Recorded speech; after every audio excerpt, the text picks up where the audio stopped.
Bore da pawb. Good morning all. Thank you very much for the opportunity that you've given me today to speak in front of you, and thank you very much for letting me present my idea I have. And I just want to say a quick thank you to my Merthin boys who sat with me all day yesterday and all day before going through my presentation today. And even though they pointed out all the wrong things about it, they've really helped me out, so thank you very much, boys. So, my father has always said to me, the less I talk, the better it is for everyone who listens. So I'll try and keep this nice and short, and hopefully I won't bore you too much. My name is Weston, as you can see it behind me, and I am coming to the end of my first year studying primary education with QTS, which for me, the year has gone much too fast. We as a year group have had such an incredible time.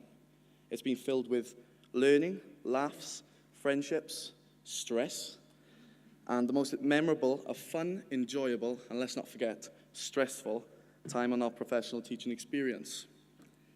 During my own professional teaching experience, I was assigned a fantastic primary school in my hometown, Swansea. The two classes I worked with were nursery and year 6. This was an intense time, but I must say, the most enjoyable by far. Today, I will be talking to you about a particular lesson I carried out during my time in nursery class.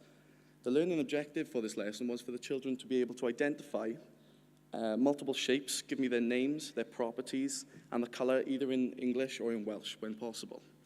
I designed my lesson around the class termly theme, kings and queens, and the castles they live in. The class teacher has used fairy tales to further promote this theme within the class. By using this information, I created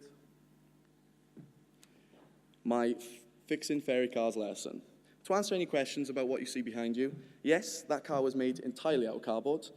Yes, that took me all weekend to make and was very stressful.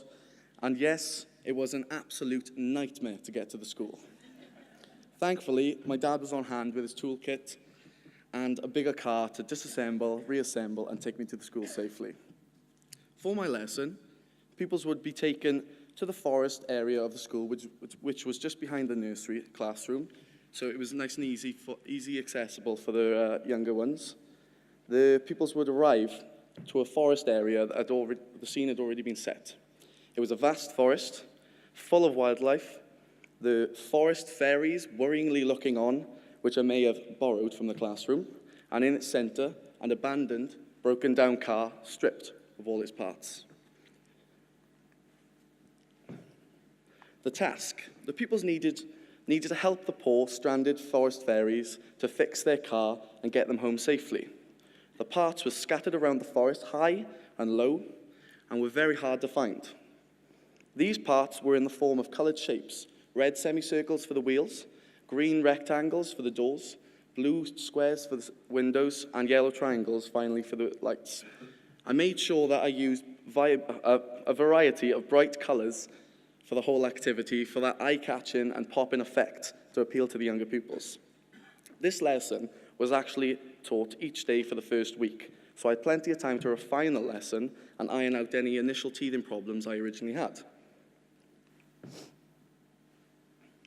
The outdoors is something that I, as a child, loved. I was always outdoors exploring, whether that be going to the park with my friends, walking my dog, or that late-night panic sprint home just before the lights came on, with my mother eagerly waiting to tell me off. I wanted to bring that sense of normality, that comfortable feeling for pupils to express themselves, far away from the bubble-wrapped comfort of their mother's watch. The pupils seemed to thrive off the adventure, the climbing over the sticks, scurrying under the low trees, and clambering through the bushes. Did we have falls? Yes. Did we have muddy knees? Of course we did.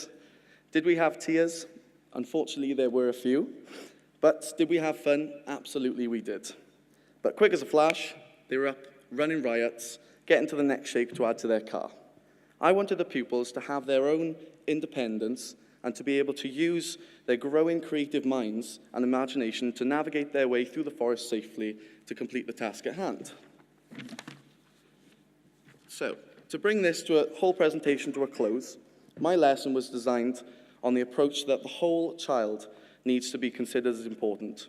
Their physical and mental requirements used to emphasize when teaching Also, their feelings, enjoyment, and overall engagement to the activity needs to be at the forefront of your planning, something that I feel I have achieved with my lesson of fixing ferry cars. Thank you very much for listening, and I hope you can take something away from today to aid your lessons in the future. Thank you.